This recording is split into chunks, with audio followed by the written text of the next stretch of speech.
The World Wildlife Fund for Nature is the world's largest conservation organization, with a stated mission to create a world in which people and wildlife thrive together. This is not about saving one panda, one forest, or one habitat. This is no act of charity. It's an act of survival. But in 2019, accusations emerged that they had funded park rangers that were implicated in murder, torture, and rape. In the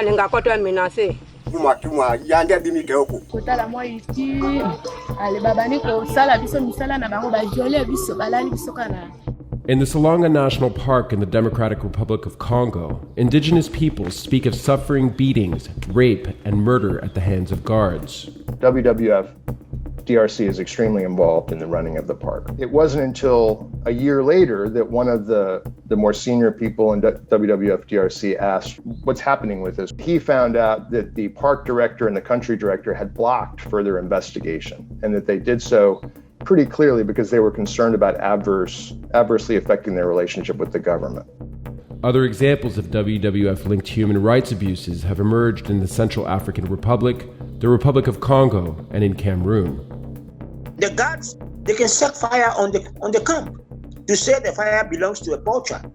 But sometimes it is a camp of the Baka communities. WWF staff members on the ground in Cameroon were aware of abuses by eco guards and didn't address those complaints, but WWF international staff continued to ignore the reports of instances of rape, of murder, of torture, particularly of indigenous communities.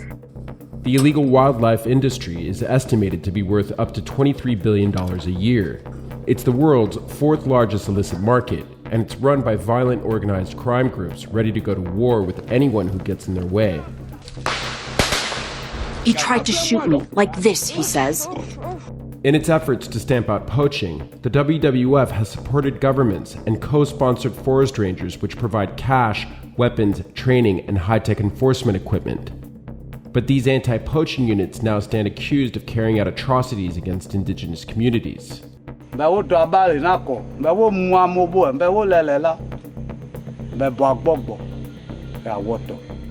how did this happen? How did an organization which aims to preserve animal life and biodiversity end up accused of supporting groups that rape and murder? This is the story of the WWF's system error.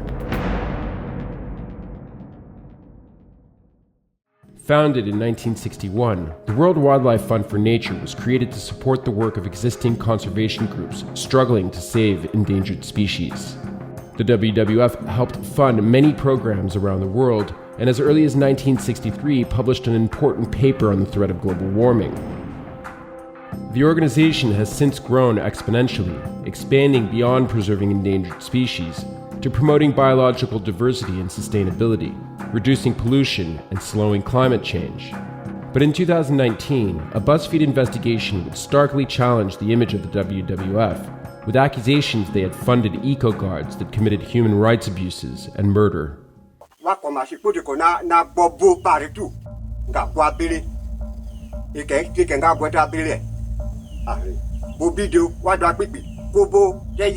What the allegations specifically revolved around was beatings, torture, and extrajudicial killings by eco-guards who had been trained and funded by WWF. In all cases, they were essentially alleging that WWF was funding, despite knowledge of the park rangers, at least allegedly, being involved in human rights abuses, including murder and torture.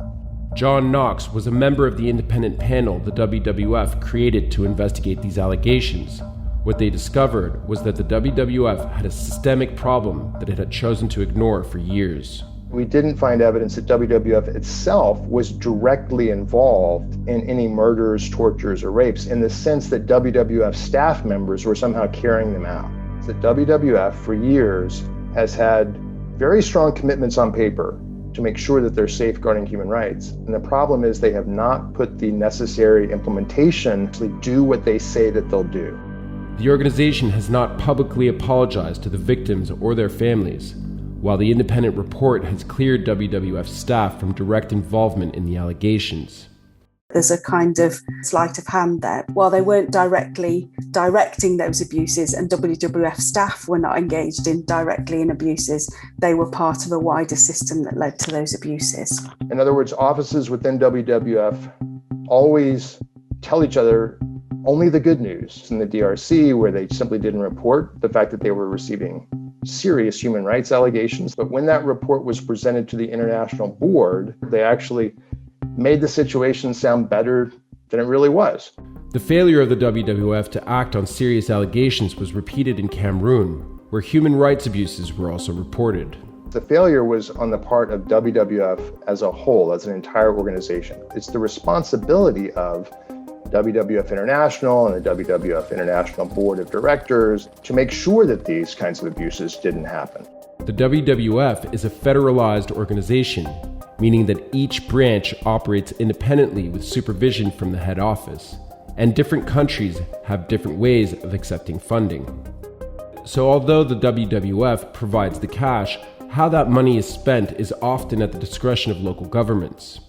WWF DRC co-manages the park, so they're able to provide funding more directly for park management, including park rangers.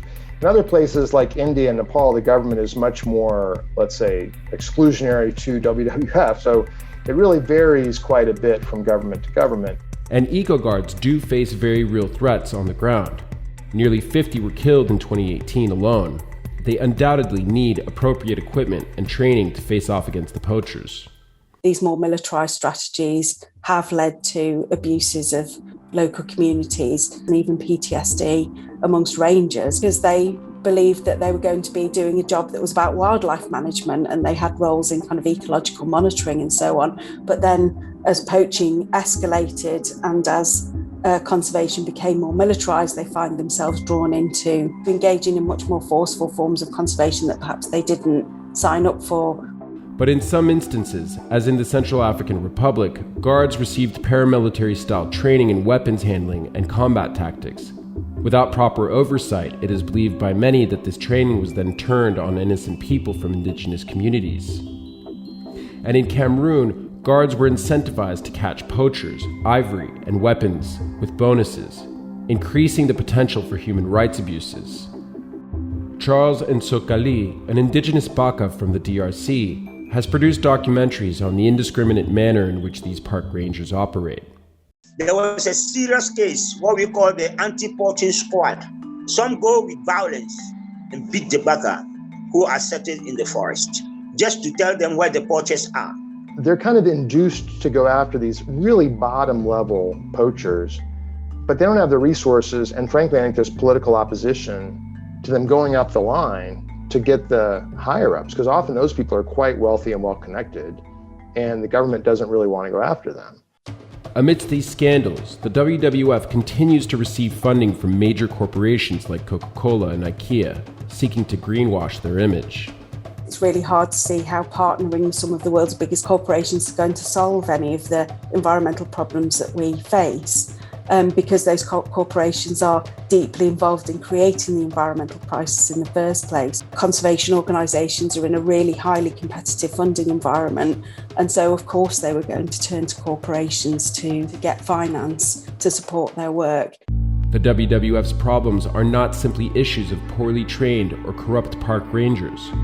There are issues with the organization's entire strategy of advocating for the isolation of protected areas from any human impact. Historically, the underlying idea of a lot of national parks, starting in the United States with Yosemite and Yellowstone, was that certain areas should be kept completely preserved for future generations. In Africa, the early national parks were colonial game preserves, where people, from Germany or France or the UK wanted to go and be able to hunt. What these things often had in common is that they disregarded the people who already had lived there for many, many generations. Locally known as fortress conservation, these areas are often run by militarized units that keep locals off the lands where they have lived for generations. Currently, 17% of land on the globe accounts for protected areas, including national parks. The law in the DRC is that it's illegal to hunt or fish or live in Salonga, and there's pressure to basically move out the remaining villages. There's only a handful left in a park the size of Belgium.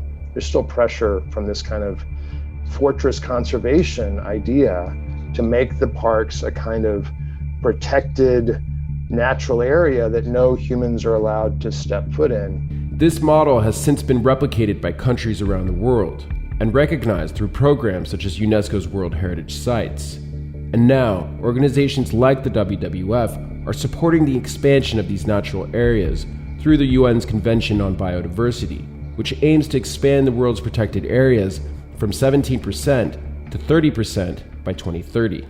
There are a great many of us who are really concerned that this easy banner headline of 30 by 30 will actually give new impetus for possibly the biggest land grab in history, which will result in the violent displacement and eviction of some of the world's poorest people. Local people are rarely factored into the equation, increasing the potential for conflict and human rights abuses. As indigenous people are run out of their forests, beaten, and abused for living their lives the way they have for generations, reports indicate that animals like elephants, gorillas, and chimpanzees are still in decline. This does not work for conservation purposes. It's hard to emphasize that enough. There are dozens, hundreds of studies that show that without the support of indigenous peoples and local communities, excluding them simply results in bad conservation outcomes, as well as violating their human rights. But when you don't work together with the baka and you don't leave them freely in the forest, conservationists will not have the objective to know exactly what is going on wrong in the forest. WWF response is extremely disappointing.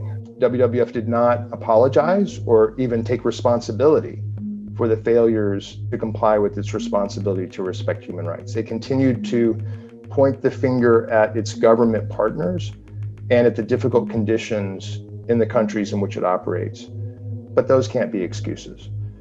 While the WWF is a federalized organization and some groups continue to do important work, the WWF's push to stay relevant may be further harming its original mission of protecting endangered species, as well as leading to horrific human rights abuses and even murder. I think WWF's will to survive is something that will definitely continue. It's a big organisation. If they stop tomorrow, would be really negative for people and for biodiversity. It would be much better to be working much more collaboratively and constructively with people who live with wildlife and live in these areas and have done sustainably for generations, rather than trying to impose an externally derived model from experts who don't actually live in those environments.